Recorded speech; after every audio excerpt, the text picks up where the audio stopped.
আসসালামু আলাইকুম এভরিওয়ান, কেমন আছেন সবাই? আপনাদের মাঝে হাজির হলাম নতুন একটি রান্নার ভিডিও নিয়ে। আমার ভিডিওগুলো ভালো লাগলে সাবস্ক্রাইব করে দেবেন। আজকে রান্না করব কাঁঠালের ইঁচড়। চলেন প্রসেসটা দেখে আসি। ছোট ছোট করে প্রথমে এই কাঁঠালগুলো কেটে নিয়েছি, পরে পানি গরম করে তাতে একটু লবণ হলুদ দিয়ে সিদ্ধ করে নিচ্ছি। সিদ্ধ করে এটা হাফ সিদ্ধ হবে।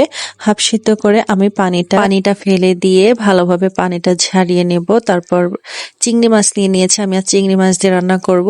তারপর প্যানে তেল গরম করে নিয়ে সেখানে আমি পেঁয়াজ কুচি ছেড়ে দিব। পেঁয়াজ কুচি ভালোভাবে নেড়ে চেড়ে একটু ভেজে নিব। তারপর এতে আমি পেঁয়াজ বাটা, রসুন বাটা, জিরা বাটা, আদা বাটা এগুলো সবকিছুই অ্যাড করব। ধনিয়ার গুঁড়া, হলুদ গুঁড়া, লবণ গুঁড়া সবকিছু অ্যাড করব, করে ভালোভাবে মশলাটা কষে নেব। মশলাটা যত কষানো হয় মাংসের মতো একটা ফ্লেভার আসে এতে, এবং খেতে কিন্তু অনেক মজা লাগে। এ পর্যায়ে মশলাটা কষানো হলে আমি চিংড়ি মাছগুলো অ্যাড করব।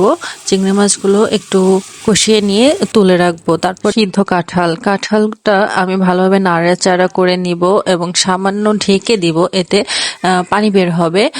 তারপর আমি ভালোভাবে কষিয়ে নিয়ে এতে পানি অ্যাড করে দিব। এভাবে হলে হয় কি, অনেকটা মাংসের মতো একটা ঘ্রাণ বের হয়, রান্নাটাও সুন্দর হয়, যেহেতু এটা একটা ভুনা জাতীয় রান্না। আর কাঁঠাল তো টেস্টহীন, কাঁচা কাঁঠাল এভাবে রান্না করলে অনেক টেস্ট হয়। পানি অ্যাড করে তারপর যখন পানিটা গরম হয়ে যাবে, এক পর্যায়ে বলক উঠে যাবে, তখন আমি এখানে চিংড়ি মাছগুলো অ্যাড করে নেব। অ্যান্ড অবশ্যই রান্নাটা ঢেকে করতে হবে। ঢেকে রান্না করলে তাপ এবং স্বাদ দুটোই কিন্তু ভালো থাকে। এখানে আমি চিংড়ি মাছগুলো অ্যাড করে নিয়েছিলাম। চিংড়ি মাছগুলো অ্যাড করার পর আমি কিছুক্ষণ রান্না করব।